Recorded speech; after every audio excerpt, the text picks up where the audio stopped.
ரசூலுல்லாஹி ஸல்லல்லாஹு அலைஹி வஸல்லம் அவர்களுடைய காலத்திலே அருமையான சஹாபாக்கள் எவ்வாறு தீனுடைய பற்றில் வாழ்ந்தார்களோ அந்த நிலையில் இப்பொழுது இல்லை. அந்த ஈமானுடைய பக்குவம் வருவதற்கு உலகத்தில் பூமியில் நடந்து செல்லும் பொழுது அல்லது உட்கார்ந்திருக்கும் பொழுது சாய்ந்தவர்களாக இருக்கும் பொழுது 7 வானங்களுக்கு அப்பால் சொர்க்கத்துடைய சிந்தனையில் நரகத்துடைய சிந்தனையில் இந்த அண்ட சராசரங்களை படைத்த ரப்புல் ஆலமீனுடைய சிந்தனையில் ஒரு மனிதன் நடமாடுவதற்குரிய நிலையை அவனில் மாற்றிக்கொள்வது அவனுடைய மிக முக்கியமான அத்தியாவசியமான விடயமாக இருந்து கொண்டிருக்கிறது. இதற்குரிய அடிப்படையான காரணம், நாங்கள் எப்படி நாளாந்தம் வாழ்ந்து வருகிறோமோ அந்த நிலையிலேயே தொடர்ந்து வாழ்ந்து வருவதுதான் எங்களில் மாற்றம் வராமல் இருப்பதற்குரிய பிரதானமான காரணமாகும். இன்னல்லாஹ லா யுகையிரு மா பிகௌமின் ஹத்தா யுகையிரு மா பிஅன்ஃபுஸிஹிம். எந்த ஒரு சமுதாயமும் அவர்களிடத்தில் உள்ளவற்றை மாற்றாத வரைக்கும் நிச்சயமாக அல்லாஹு தஆலா மாற்றப் போவதில்லை என்று அல் குர்ஆனில் ஒரு இடத்தில் அல்லாஹ் கூறியிருக்கின்றான். இந்த அடிப்படையிலே ஒரு மனிதன் தன்னுடைய செயற்பாடுகளை பற்றி சிந்தித்து இவ்வாறு மாற்றிக்கொள்வதென்று யோசிக்க வேண்டியிருக்கிறது. மாற்றத்துக்குரிய பல அடிப்படைகளை முற்காலத்து அறிஞர்கள் சிந்தித்திருக்கிறார்கள். அதற்குரிய பல கதைகளை கூட சொல்லியிருக்கிறார்கள். ஒரு கதையிலே ஒரு குருடன் தனக்கு தனது காலத்தை போக்குவதற்காக பண வசூல் செய்வதற்கு ஒரு பெரிய கட்டடத்துடைய அந்த இறங்கு படிகளில் ஒரு படியில் அமர்ந்து கொண்டு தனது அந்த தொப்பியை மடியில் வைத்து பக்கத்திலே ஒரு பெரிய ஒரு பலகையிலே ஒரு தாளில் எழுதி தொங்க வைத்துக் கொண்டு பண வசூல் செய்து கொண்டிருந்தான். அந்த தாளில் என்ன எழுதி இருந்தான் என்றால், நான் கண் பார்வை இல்லாதவன், எனக்கு ஏதாவது உதவி செய்யுங்கள் என்பதாகும். அங்கு நடந்து கொண்டிருந்தவர்களிலே ஒரு விளம்பர செய்யக்கூடிய ஒரு மனிதன் அந்த கண் பார்வை இல்லாத குருடனுக்கு பக்கத்திலே நடந்து சென்று அவனுடைய அந்த வாசகத்தையும் அவன் வைத்திருக்கக்கூடிய தொப்பியில் சில ரூபாக்கள் மாத்திரம் இருப்பதையும் கண்டு அவன் கொஞ்சம் யோசித்தான். இவனுக்கு பணத்தை இவ்வாறு அதிகமாக ஏற்படுத்தலாம், வரவைக்கலாம் என்று யோசித்து அவன் அந்த போடப்பட்டிருந்த அந்த அறிவித்தலை மாற்றி வேறொரு வாசகத்தை எழுதினான். அவனும் அதிகமாக பணத்தை போட்டான்.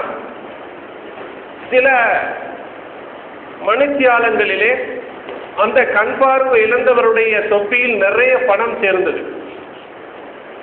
பின்பு அங்கிருந்தவரிடத்திலே அந்த கண் பார்வை இல்லாதவர் விசாரித்த பொழுது அங்கிருந்தவர்கள் சொன்னார்கள், உனது அந்த விளம்பர பலகையிலே எழுதப்பட்ட வாசகம் வித்தியாசமானது. முன்பு எழுதப்பட்டது நான் கண் பார்வை இல்லாதவன், எனக்கு உதவி செய்யுங்கள் என்பதாகும்.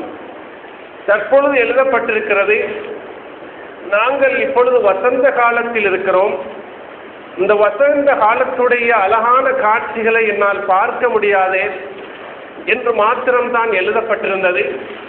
அதனை கண்ட மக்கள் எல்லாம் ஏக்கத்திலே, எங்களுக்கெல்லாம் கண் பார்வை இருக்கிறது, இந்த மனிதனுக்கு கண் பார்வை இல்லை, அதன் காரணமாக இவன் கஷ்டத்தில் இருக்கிறான், இந்த வசந்த காலத்துடைய அழகை அவனால் பார்த்து ரசிக்க முடிவதில்லை, அவனுக்கு பண உதவியாவது செய்வோம் என்று நிறைய பணத்தை போட்டதாக அந்த கண் பார்வை இழந்தவன் அங்கு இருந்த மக்கள் மூலமாக அந்த வாசகத்தை அறிந்து அதனுடைய தாக்கத்தை அறிந்து கொண்டான். இந்த கதையில் நாங்கள் பெறக்கூடிய பல படிப்பினைகள் ஒன்றுதான், ஒரு மனிதன் எப்படி அவனுடைய வாழ்க்கையை தொடர்ந்து ஓட்டிக்கொண்டு செல்கிறானோ அப்படியே இருந்தால் அவனால் மாற்றத்தை காண முடியாது. சில வித்தியாசமான சில அணுகுமுறைகளை அவன் கையாள வேண்டும்.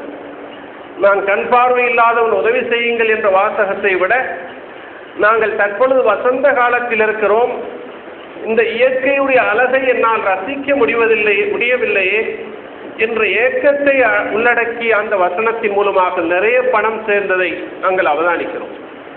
எனவேதான் நாங்கள் நாளாந்தம் வாழக்கூடிய பிரதேசத்திலே, நாங்கள் சாப்பிடக்கூடிய சாப்பாட்டு முறைகளிலே, உடுக்கக்கூடிய ஆடைகளுடைய முறைகளிலே, நாங்கள் தொழில் செய்யக்கூடிய தொழிலுடைய முறைகளிலே நாங்கள் எங்களில் மாற்றத்தை நாங்கள் ஏற்படுத்த வேண்டும் என்பதை போன்றும் எங்களுடைய வாழ்க்கையில் ஈமானில் தாக்கத்தை உண்டு பண்ணுவதற்கு நாங்கள் வித்தியாசமான சில அணுகுமுறைகளை கையாள வேண்டும். ஒரு மனிதன் முதலாக அவனிலிருந்து தான் ஆரம்பிக்க வேண்டும். நபி ஸல்லல்லாஹு அலைஹி வஸல்லம் அவர்கள் மக்காவுடைய வாழ்க்கையிலே அவர்கள் தன்னிலும் தனது குடும்பத்தார்களிடத்திலும் தீனை சொல்ல ஆரம்பித்தார்கள். தன்னை பற்றி சிந்தித்தார்கள். மக்கமா நகரத்திலே ஹெராமலை குகையிலே அந்த கருங்கல் பாங்கான இடத்திலே, உஷ்ணம் அதிகமாக இருந்த இடத்திலே, மக்களை விட்டு தூரமான ஒரு இடத்திலே, மக்காவிலே எல்லோரும் இருந்த இடத்தில் நடமாடாமல் அவர்கள் இருந்த இடத்தை விட்டு கொஞ்சம் அப்புறமாகி மக்கள் நடமாட்டம் இல்லாத ஒரு இடத்தில் தனிமையில் இருந்து அவர்கள் தன்னை பற்றி சிந்தித்தார். முதலாக ஒரு மனிதன் தன்னை பற்றி சிந்திக்க வேண்டும். அந்த சிந்தனையை அடுத்து தான் தனது சமுதாயத்தை பற்றி சிந்திக்க வேண்டும்.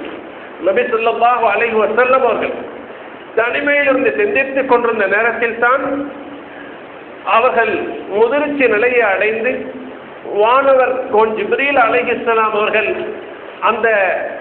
அந்த ஹெராமலை குகையிலே இக்ரா பிஸ்மி ரப்பிக்கல் லதீ ஹலக் ஹலக்கல் இன்சான மின் அலக் இக்ரா வரப்புக்கல் அக்ரம் அல்லது அல்லம பில் கலம் அல்லமல் இன்சான மாலம் யாலம். இரட்சகனுடைய திருநாமத்தை கொண்டு நீ ஓதுவீராக. அவன் மிகவும் கொடையாளியாக இருக்கிறான், சங்கியாளனாக இருக்கிறான். இக்ரா பிஸ்மி ரப்பிக்கல் லதீ ஹலக் ஹலக்கல் இன்சான மின் அலக். அவன் மனித இனத்தை இரத்த கட்டியிலிருந்து அவன் படைத்தான் என்று இரண்டாவது வசனத்திலே அவன் சொல்லியிருக்கிறான். ஹலக்கல் இன்சான மின் அலக் இக்ரா வரப்புக்கல் அக்ரம். நீ வாசிப்பீராக, ஓதுவீராக. உன் இரட்சகன் கொடை வல்லல் சிறப்பானவன். அல்லது அல்லமபில் கலம், அவன் பேனாவினால் படித்து தந்தான்.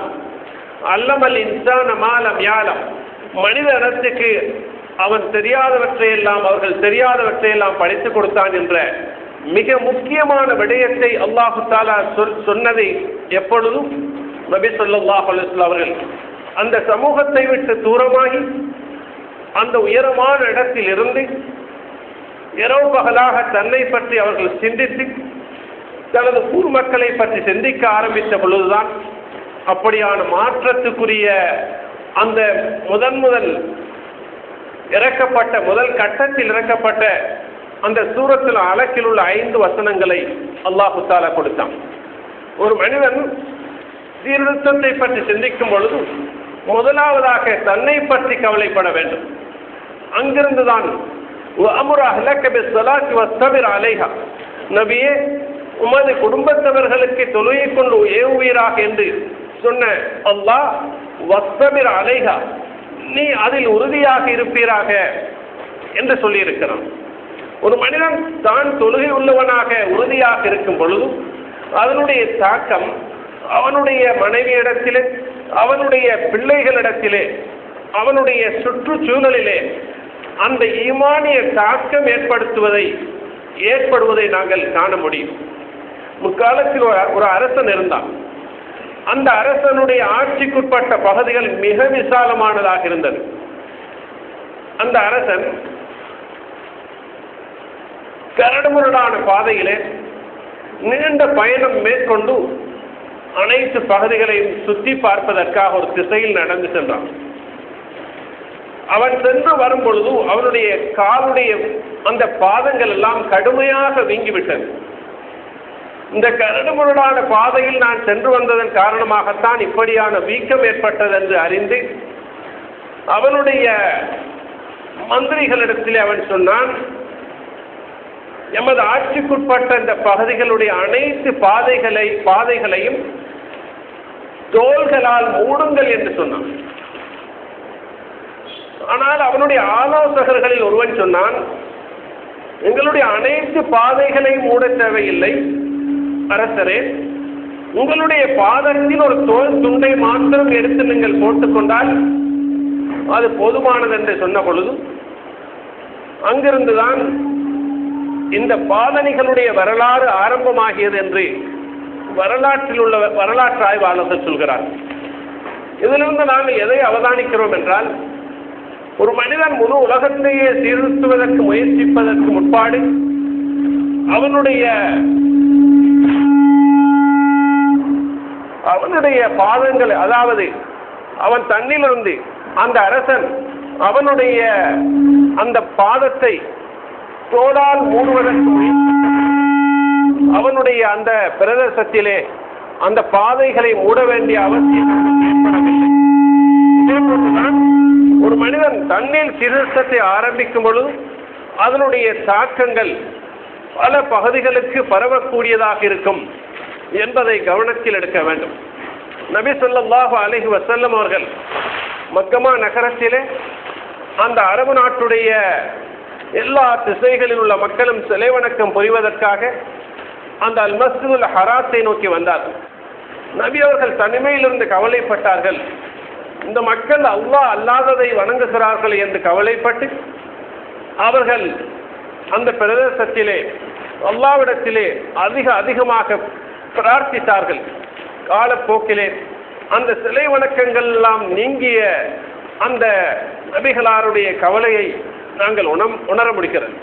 இன்றைக்கு 5000 ஆண்டுகளுக்கு முற்பாடு இப்ராஹிம் அலைஹிஸ்ஸலாம் அவர்கள் அந்த ஈராக்குடைய பூமியிலே பாபிலோனியா நகரத்திலே அதை சூழ உள்ள பிரதேசங்களில் எல்லாம் மக்கள் சிலை வணக்கத்தில் ஈடுபட்டார்கள். அந்த சிலை வணக்கத்தை பற்றி நபியுல்லாஹ் இப்ராஹிம் அலைஹிஸ்ஸலாம் அவர்கள் கவலைப்பட்டார்கள். அந்த கவலையுடைய தாக்கம் பிற்பட்ட காலத்திலே அப்படி அது அந்த நம்ரூதுடைய அந்த அரசாட்சி எல்லாம் நீங்கி போய் அந்த சிலை வணக்கம் இல்லாதொழிவதற்கு அது காரணமாக மாறியது. அவர்கள் அதற்குரிய அதிரடி முயற்சிகளில் ஈடுபட்டதாக நாங்கள் வரலாற்றில் கேள்விப்படுகிறோம். எனவே ஒரு தனி மனிதனுடைய கவலை ஒரு சமுதாயத்தில் பாரிய மாற்றத்தை ஏற்படுத்தும் என்பதிலே எந்த விதமான சந்தேகமே கிடையாது. எனவேதான் நபி ஸல்லல்லாஹு அலைஹி வஸல்லம் அவருடைய காலத்திலே அவர்கள் மக்கமா நகரத்திலே எல்லோரையும் போன்று ஒருவராக அவர்கள் உலகத்துடைய அடிப்படைகளை சிந்தித்திருந்தால் அவர்கள் மிக ஆடம்பரமாக மிக ருசியான சாப்பாடுகளை சாப்பிட்டிருக்க முடியும். மிக ஆடம்பரமான பட்டாடைகளை மக்காவில் உடுத்திருக்க முடியும். மிக அழகிய பெண்களை திருமணம் செய்திருக்க முடியும். மக்காவிலே அந்த குறைஷி கோத்திரத்திலே மிகப்பெரிய அந்தஸ்தை பெற்றிருக்க முடியும். ஆனால் அவர்கள் தீனுடைய மறுமலர்ச்சியை சிந்தித்ததன் காரணமாகத்தான் அந்த பிரதேசத்திலிருந்து விரட்டப்பட்டார்கள் என்ற உண்மையை நாங்கள் தெளிவாக விளங்கிக் கொள்ள முடியும். பேரன்புமிக்க இஸ்லாமிய சகோதரர்களே, நாம் எந்த சூழலில் வாழுகிறோமோ அந்த சூழலில் நான் இப்படித்தான் வாழ்ந்து நாங்கள் மூத்தாக வேண்டும் என்ற நியதி கிடையாது. அப்படி இருந்தால் நாங்கள் எப்படி வாழ்கிறோமோ அப்படியே வாழ்ந்து நாங்கள் தீனுடைய எந்த விதமான மாற்றமும் இல்லாமல் அப்பாவித்தனமாக நாங்கள் இந்த உலகத்துடைய அற்பமான தன்மையை விளங்கி ஆகிரத்துடைய பெருமதியை விளங்கி அல்லாஹ்வுடைய உறுதிமைக்கு ஈமானுடன் வாழ்ந்து கலிமாவுடன் மூத்தாவுக்கு பதிலாக நாங்கள் ஈமான் இல்லாமல் அல்லது நரகத்துடைய காட்சிகளை பார்த்த நிலையில் நாங்கள் மூத்தாகக்கூடிய நிலைதான் ஏற்படும். எனவே எங்களுடைய தீய நண்பர்களை விட்டுவிட்டு நல்ல மக்களுடன் சேர்வதற்கு நாங்கள் முயற்சிக்க வேண்டும். ஒரு உவர் நீருக்கு உதாரணம் கசப்பான நீர். அல்லது மழை நீரை நாங்கள் எடுத்துக்கொண்டால், ஆற்று நீரை எடுத்துக்கொண்டால், அந்த ஆற்று நீர் மதுரமான நீராகவே இருந்து கொண்டிருக்கும். எப்பொழுது அந்த ஆற்று நீர் ஓடி கடல் தண்ணீருடன் சேர்ந்து விடுமோ அப்பொழுது அது கசப்பான நீராக மாறிவிடும், உவர் நீராக மாறிவிடும். இப்படித்தான் ஒரு நல்ல மனிதன், அவன் நல்ல மனிதனாகவே இருந்து கொண்டிருப்பான். ஆனால் தீயவர்களுடன் சேரும் பொழுது அவன் கெட்டவனாக மாறி அவன் மூலமாக அவனும் அவனுடைய குடும்பத்தவர்களும் அந்த சுற்றாடலும் மாசுபடக்கூடிய ஒரு நிலையைத்தான் நாங்கள் காண முடியும். இந்த அடிப்படையிலே ஒரு மனிதன் தீய நண்பர்களை விட்டு தூரமாக வேண்டும். வஸ்பிர் நஃப்ஸக மஅல்லதீன யதுஊன ரப்பஹும் பில் கதாத்தி வல் ஆஷி யுரீதூன வஜ்ஹஹு. அல்லாஹ்வுடைய திருப்பொருத்தத்தை நாடி காலையிலும் மாலையிலும் தங்களுடைய இரட்சகனை பிரார்த்திக்கக்கூடிய மக்களுடன் உனது நஃப்ஸை கட்டுப்படுத்தி வைத்துக் கொள் என்று அல்லாஹு தஆலா அல் குர்ஆனில் ஒரு இடத்திலே சொல்லியிருக்கிறான். எனவே நல்ல விடயங்கள், நபிமார்களுடைய ரசூல்மார்களுடைய வரலாறுகள், உலக வரலாற்றில் நல்லோர்களுடைய உலமாக்களுடைய சாலிஹீன்களுடைய வரலாறுகள், சஹாபாக்களுடைய வரலாறுகள், சஹாபி பெண்மணிகளுடைய வரலாறுகள் வாசிக்கப்படக்கூடிய இடங்களில் எங்களுடைய காலத்தை கழிக்க வேண்டும். எமது சிறார்களுக்கு நபிமார்களுடைய வரலாறுகளை நாங்கள் படித்துக் கொடுக்க வேண்டும். அல்லாஹ்வுடைய தீனுக்காக காலம் கழித்த மக்களுடைய வரலாறுகளை படிக்க வேண்டும். அப்படி ஆகும் பொழுதும் நிச்சயமாக நாங்கள் அந்த நிலைக்கு மாற முடியும். இமாமுனா கஸ்ஸாலி ரஹிமஹுல்லாஹ் அவர்கள் இஹ்யா உலூமித்தீனிலே இப்படி எழுதுகிறார்கள், ஒரு மனிதன் அவன் எப்படி அவனுடைய வளமையான போக்கில் அவனுடைய காலத்தை கழிப்பானோ அவன் அப்படித்தான் இருப்பான். ஆனால் தொழக்கூடிய மக்களுடன், தஹஜ்ஜுத் தொழக்கூடிய மக்களுடன் அவனுடைய நேரம் கழியுமாக இருந்தால், அந்த இடத்தில் தஹஜ்ஜுத் தொழக்கூடிய, இரவில் தூங்கி எழும்பி தொழக்கூடிய, துஆ கேட்கக்கூடிய, குர்ஆன் ஓதக்கூடிய மக்களை அவன் அவர்களுடன் காலத்தை கழிக்கும் பொழுதும் இவன் தொழாதவனாக இருந்தாலும் அந்த மாற்றத்தை கண்டு இவனும் மாற்றம் அடைவான். நோன்பு பிடிக்கக்கூடிய ஒரு கூட்டத்துடன் ஒரு மனிதன் அவனுடைய காலத்தை கழிப்பானாக இருந்தால், இவன் நோன்பு பிடிக்காதவனாக இருந்தாலும் அந்த காட்சிகளை கண்டு கண்டு இவன் கால ஓட்டத்தில் இவனும் நோன்பு பிடிக்கக்கூடிய மனிதனாக மாறுவான்.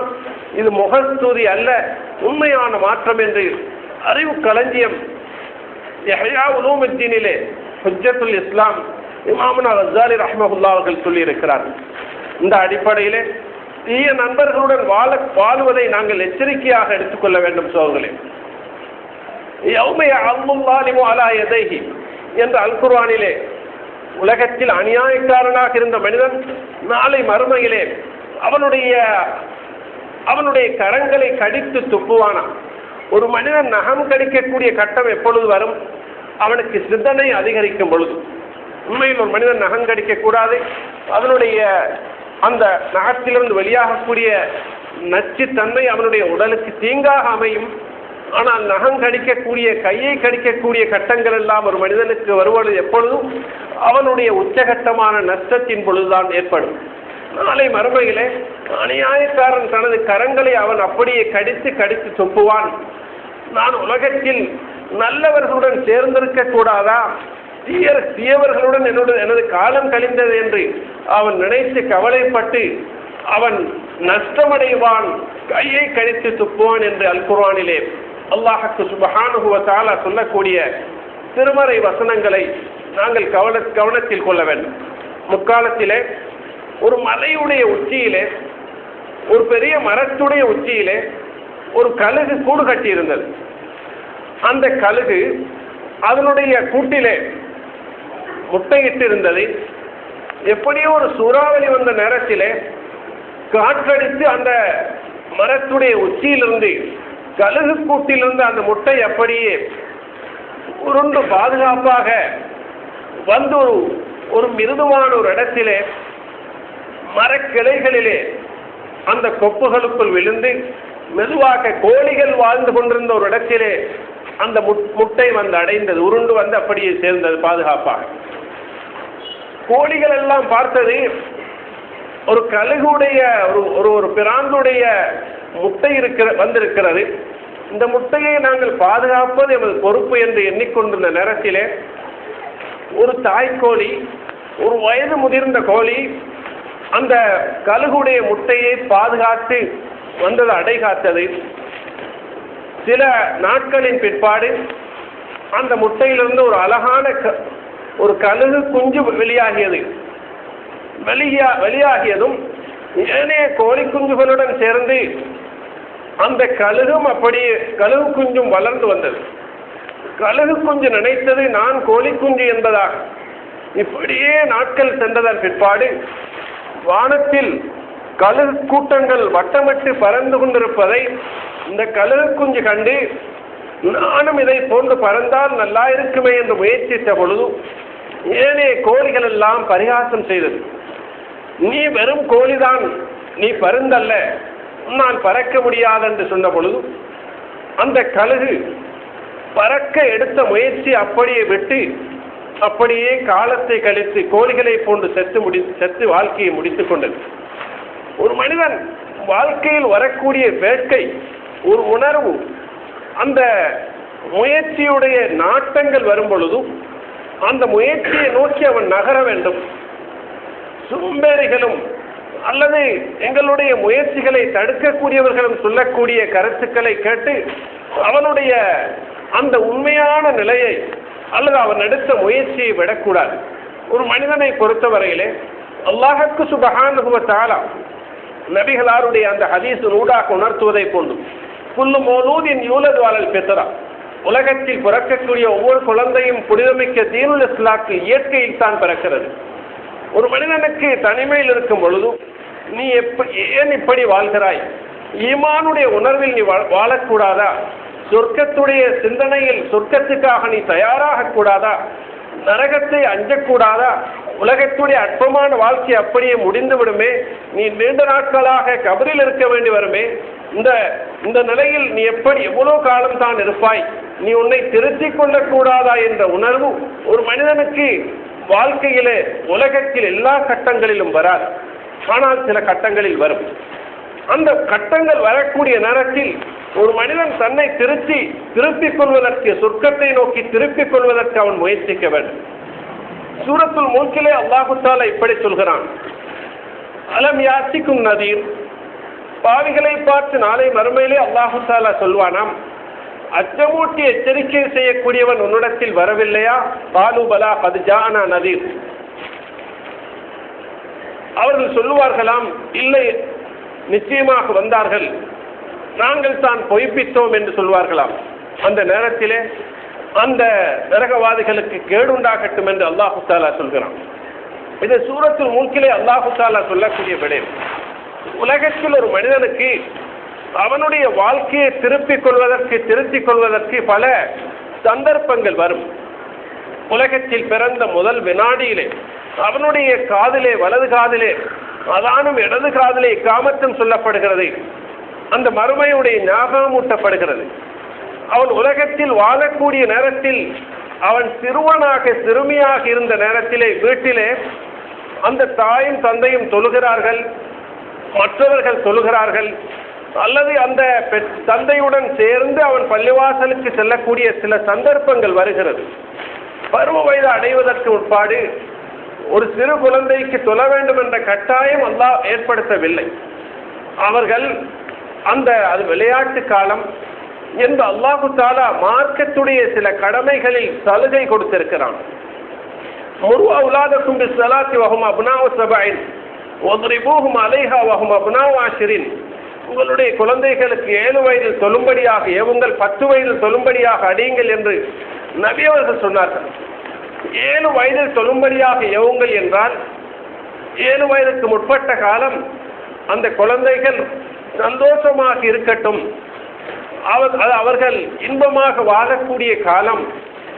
அவர்களுக்கு தொழுகையுடைய சட்டத்திட்டமோ அல்லது நோன்பு பிடிக்க வேண்டிய கட்டாயமோ இல்லை. அவர்கள் பிடித்தால் அவர்களுக்கு நன்மை கிடைக்கும், பெற்றோர்களுக்கு நன்மை கிடைக்கும். பருவ வயதுக்கு முற்பட்ட காலத்தில் அவர்கள் விட்டால் அவர்களுக்கு தண்டனை கிடையாது. அல்லாஹு தஆலா சலுகையை கொடுத்திருக்கிறான்.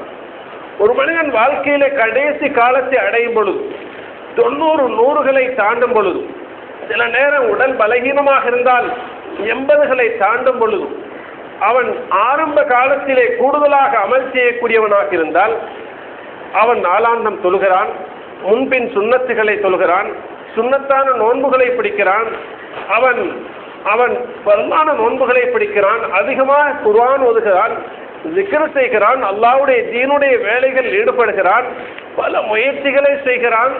ஆனால் அவன் அந்த வயோதிபத்தை அடையும் பொழுது திடீரென அவனை காணவில்லை. அவனுக்கு நோய் ஏற்பட்டு அல்லது இயலாமை ஏற்பட்டு அவன் வீட்டிலே அறைகளுக்குள் அவன் முடங்கி கிடக்கிறான், மறைந்து விடுகிறான். சிலர் அப்படி இருப்பார்கள்.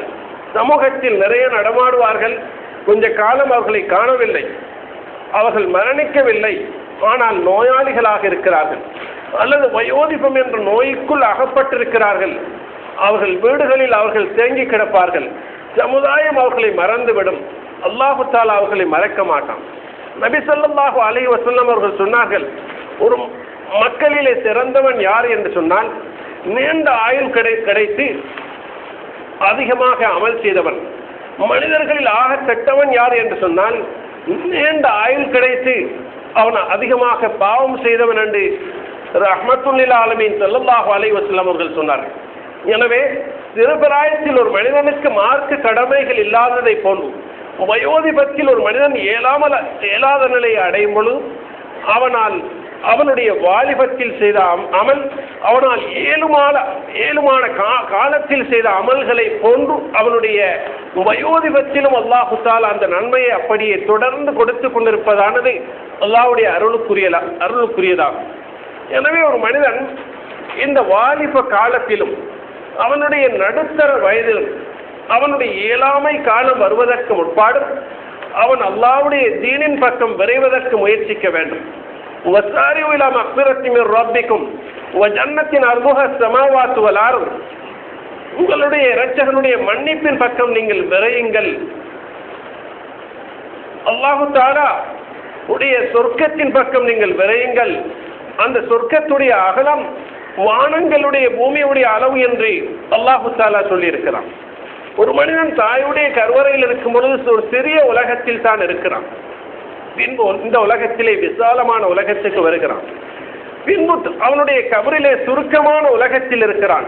பின்பு ஆகப்பெரிய விசாலமான உலகத்துக்கு அவன் மறுமையிலே செல்கிறான். நரகத்தில் சென்றால் நரகம் மிக விசாலமானது. எவ்வளவு மக்களை போட்டாலும் நரகம் இன்னும் ஆள் இருக்கிறதா என்று கேட்டுக்கொண்டிருக்கும் விசாலமானது. அந்த விசாலமான நரகத்தில் அவன் நுழைந்தாலும் அவன் நெருக்கடியான வாழ்க்கையில் வாழ்வான். ஆனால் சொர்க்கத்தை பொறுத்தவரையிலே மிக மிக விசாலமானது.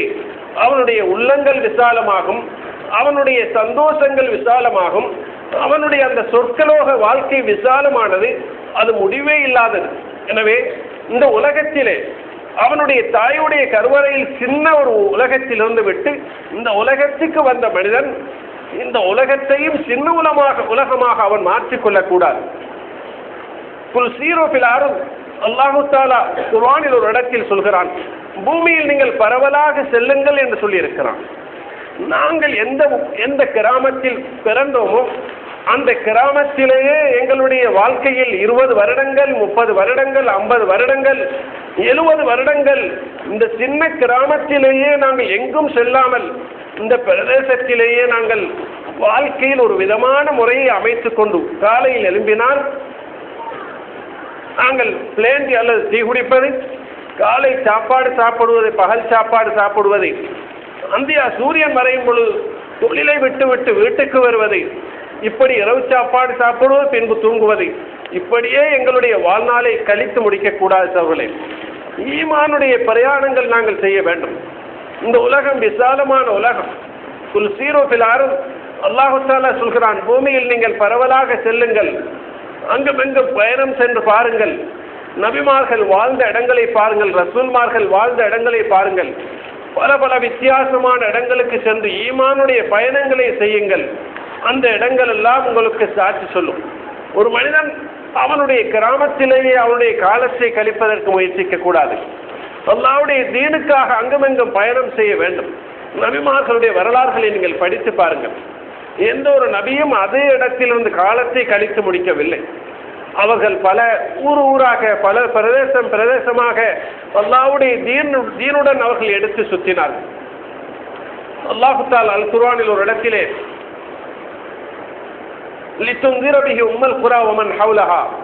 இந்த குர்ஆனை நாம் நபியே உமக்கு இறக்கி வைத்தோம், கிராமங்களுடைய தாய் கிராமமாகிய மக்காவுடைய மக்களுக்கு நீங்கள் அச்சமூட்டி எச்சரிக்கை செய்வதற்காகவும், அந்த மக்காவை சூழ உள்ள இடங்களுக்கும் நீங்கள் அச்சமூட்டி எச்சரிக்கை செய்வதற்காகவும் இந்த அல் குர்ஆனை இறக்கி வைத்தோம் என்று அல்லாஹு தஆலா சொல்லியிருக்கிறான்.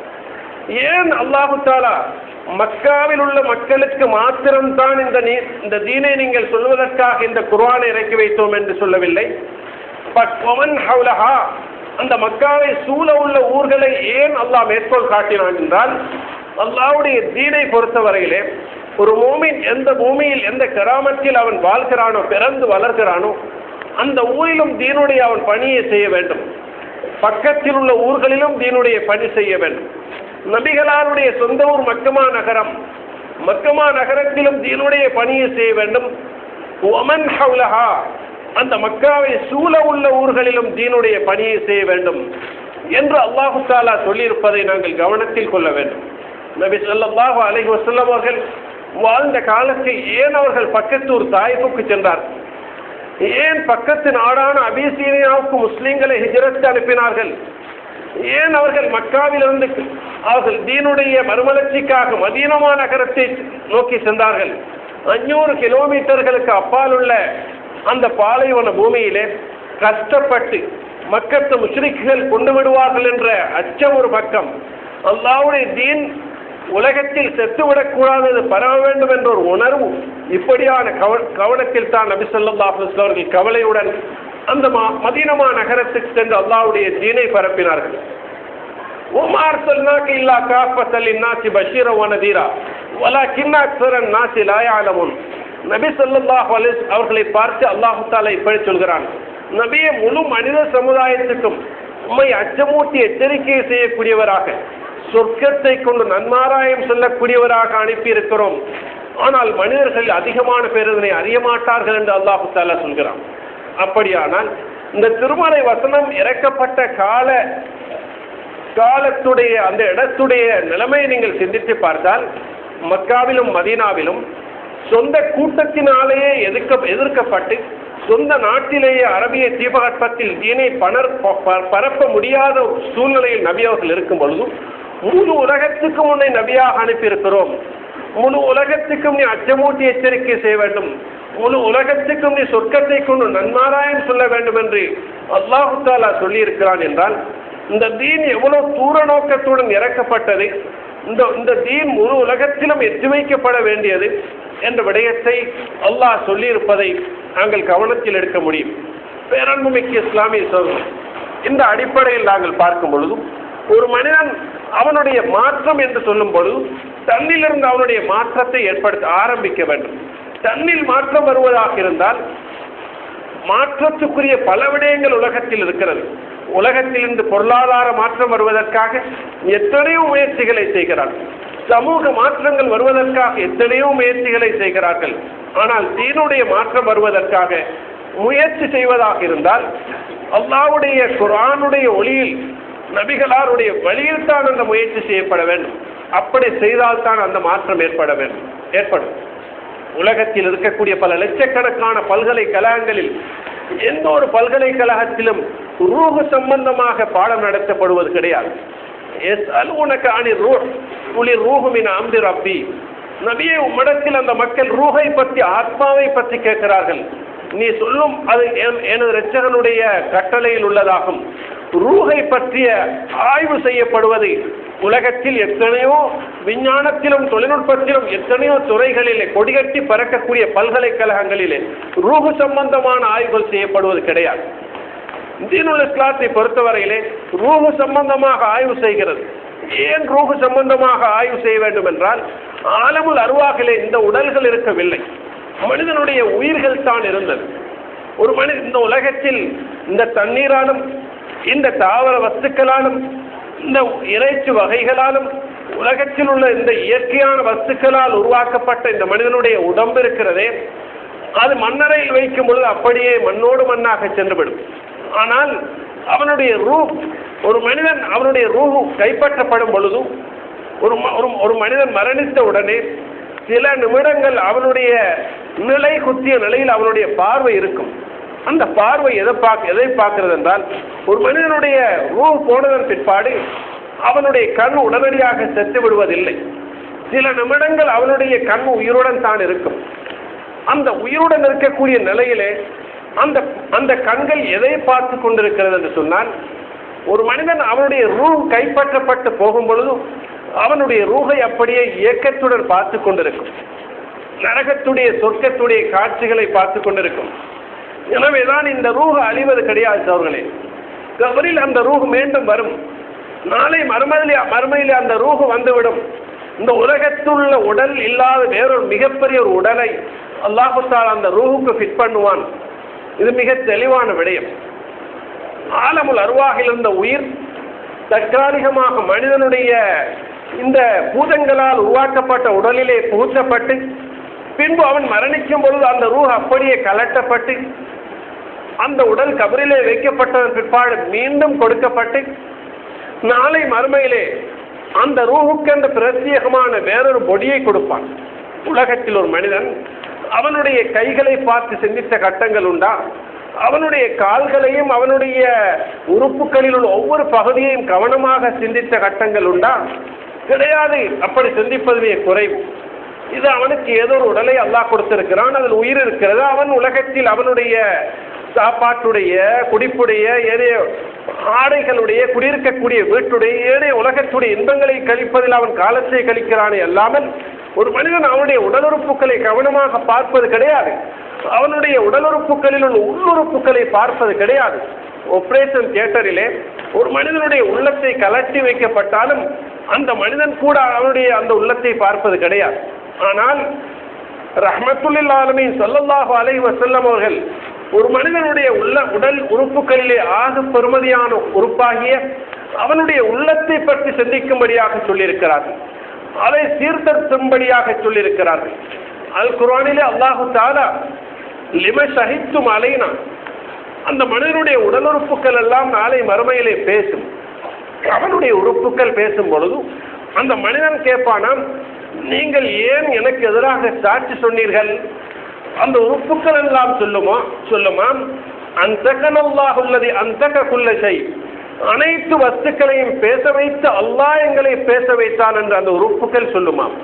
அவனுடைய கால்களும் கைகளும் அவனுடைய நாவும் அவனுடைய கண்களும் ஏனைய உறுப்புகள் எல்லாம் பேச ஆரம்பிக்கும். இஸ்லாத்தை பொறுத்தவரையில் ஒரு மனிதனுடைய ரூஹை பற்றி சிந்திக்கும்படியாக சொல்லியிருக்கிறது.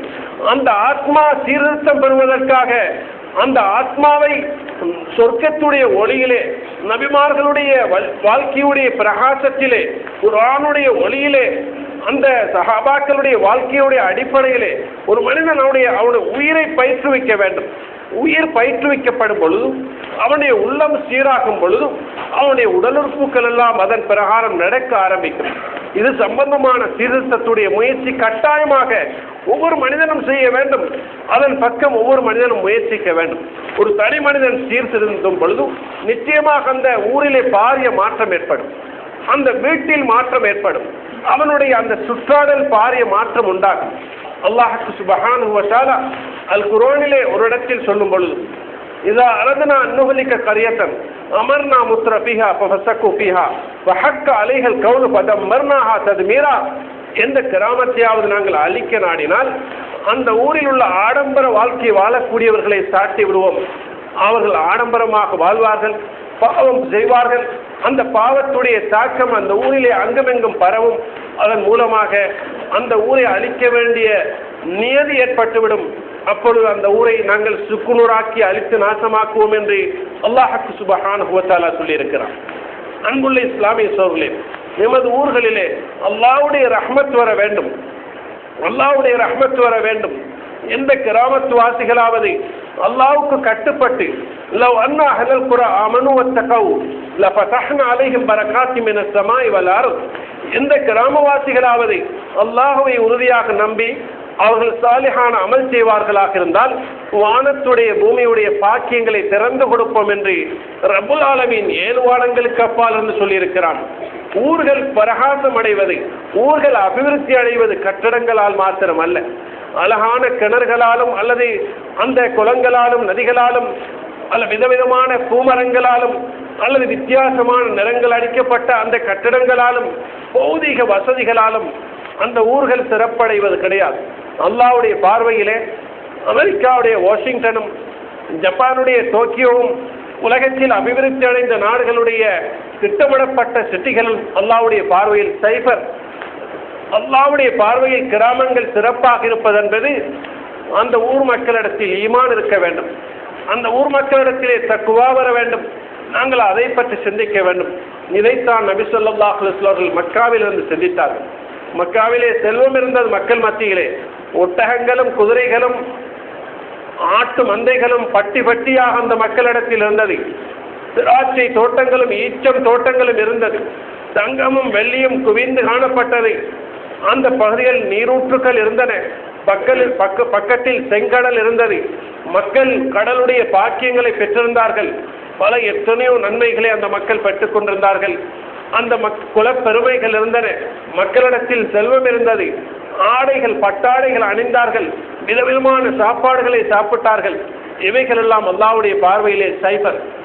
அல்லாஹ்வுடைய பார்வையிலே செழிப்புக்குரியதாக எது மாற வேண்டும் என்றால் அந்த மக்களிடத்தில் ஈமான் வர வேண்டும். அதைத்தான் நபி ஸல்லல்லாஹு அலைஹி வஸல்லம் அவர்கள் மக்காவில் சிந்தித்ததன் காரணமாக அவ்வளவு அட்டூழியம் செய்யப்பட்டார்கள், அநியாயம் செய்யப்பட்டார்கள். இதையெல்லாம் நாங்கள் சிந்திக்க வேண்டும் சகோதரர்களே. உலகத்தில் பாவங்களுடைய வாசல்கள் கடுமையாக திறந்துவிடப்பட்டிருக்கிறது. நன்மைகளை பேசுபவர்களும் சிந்திப்பவர்களும் அதற்காக கவலைப்படுபவர்களும் மிக குறைவாக இருக்கிறார்கள்.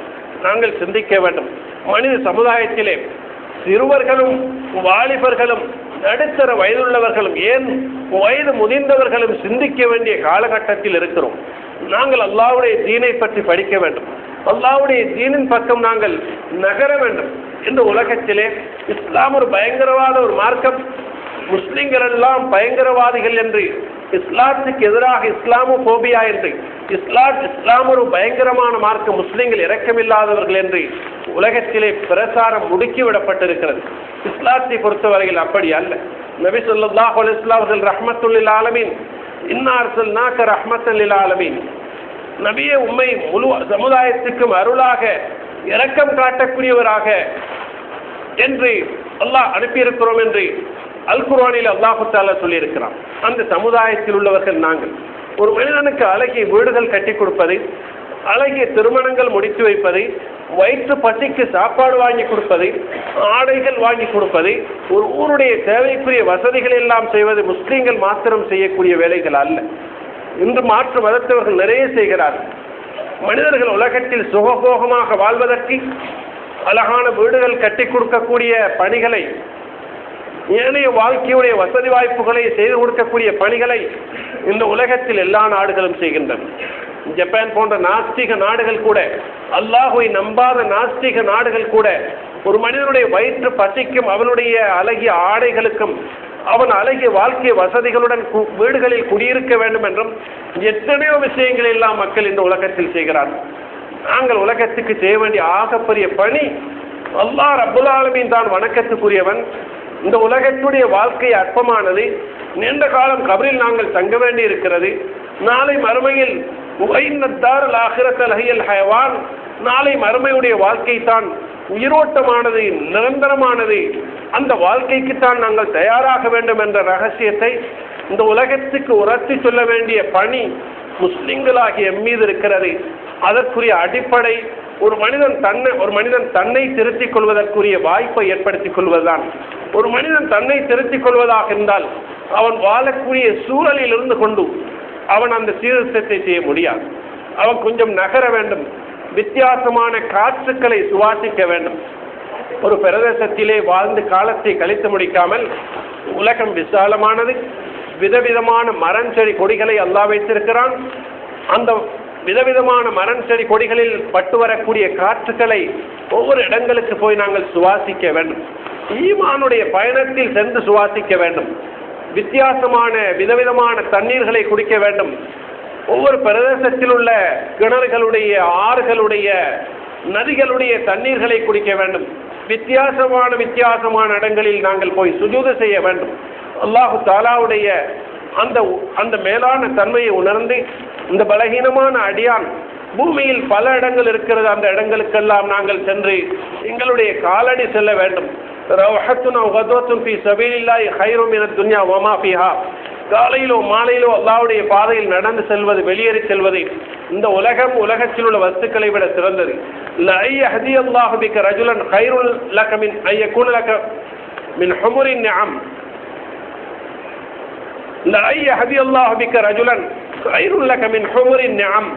உன்னை கொண்டு ஒரு மனிதனுக்கு அல்லாஹ் தஆலா நேர்வழி காட்டுவது சிவந்த ஒட்டகங்களை விட சிறந்தது என்று நபி ஸல்லல்லாஹு அலைஹி வஸல்லம் சொல்லி இருக்கிறார். இது அரபு நாட்டிலே சிவப்பான ஒட்டகம் மிகப்பெரிய ஒரு செல்வமாக கருதப்பட்டது. நபி ஸல்லல்லாஹு அலைஹி வஸல்லம் அந்த பாசையில் சொன்னார், ஒரு மனிதன் அவன் தன்னை பற்றி கவலைப்பட்டு கொண்டிருக்கிறான். குடிகாரன் கூட கவலைப்படுகிறான், நான் பாவத்தில் இருப்பதாக. சூது விளையாடக்கூடியவன் அவனுக்கு அந்த உணர்வு இருக்கிறது, நான் சூது விளையாடுவது பாவம் என்ற உணர்வில் இருக்கிறான். விபச்சாரம் செய்யக்கூடியவன் நான் இந்த பாவத்தில் ஈடுபடுவது பாவம் என்று அவன் அறிந்து கொண்டுதான் அதை செய்கிறான். செய்யக்கூடிய நேரத்தில் எல்லாம் அந்த கவலையும் அந்த உணர்வும் தொழுகை இல்லாத மனிதனுக்கு கூட அந்த நான் பாவத்தில் வாழ்கிறேன் என்ற ஒரு குற்ற உணர்வு இருந்து கொண்டுதான் இருக்கிறது. அந்த நேரத்தில் நாங்கள் அல்லாஹ்வை பற்றி கொஞ்சம் பேசினால், ஈமானுடைய விடயங்களை சொன்னால் நிச்சயமாக அந்த மக்கள் அல்லாஹ் பக்கம் மீள்வார்கள். வல்லாஹு யதூ இலா தாரிஸ்ஸலாம். அல்லாஹ் சாந்தியின் வீடான சொர்க்கத்தின் பக்கம் அழைக்கிறான். ஷைத்தான்களை பொறுத்தவரையிலே அவன் ஷைத்தான் நரகத்தை நோக்கி அழைக்கிறான். அல்லாஹ் சொர்க்கத்தின் பக்கம் அடியார்களை அழைக்கிறான். நபிமார்கள் சொர்க்கத்தின் பக்கம் அடியார்களை அழைத்தார்கள். உலமாக்கள் சொர்க்கத்தை நோக்கி மக்களை அழைப்பார்கள். அல்லாஹ்வுடைய தீனுடைய பணி செய்யக்கூடிய மக்கள் சொர்க்கத்தை நோக்கி மக்களை அழைப்பார்கள். இவர்கள் எல்லாம் அல்லாஹ்வுடைய பூமியில் உள்ள பட்டாளங்கள். எனவேதான் அந்த பட்டாளங்களில் நாங்கள் இணைய வேண்டும் சோர்களே. சொர்க்கத்தில் சொர்க்கவாதிகள் சொர்க்கத்துடைய சந்தைகளுக்கு சென்று வரும் பொழுது அவர்கள் இன்னும் அதிகமாக இருப்பார்களாம். ஏன்? நபிமார்களை, சுஹதாக்களை, சாலிஹீன்களை சொர்க்கத்துடைய சந்தைகளில் சந்தித்ததன் காரணமாக. அதே போன்றுதான் நாங்கள் வாழக்கூடிய சூழலிலிருந்து கொஞ்சம் அகன்று அல்லாஹ்வுடைய தீனுடைய பணியில் நாங்கள் ஈடுபடுவோமாக இருந்தால் நிச்சயமாக ஈமானுடைய பிரகாசம் வரும். அதற்கெல்லாம் அல்லாஹ்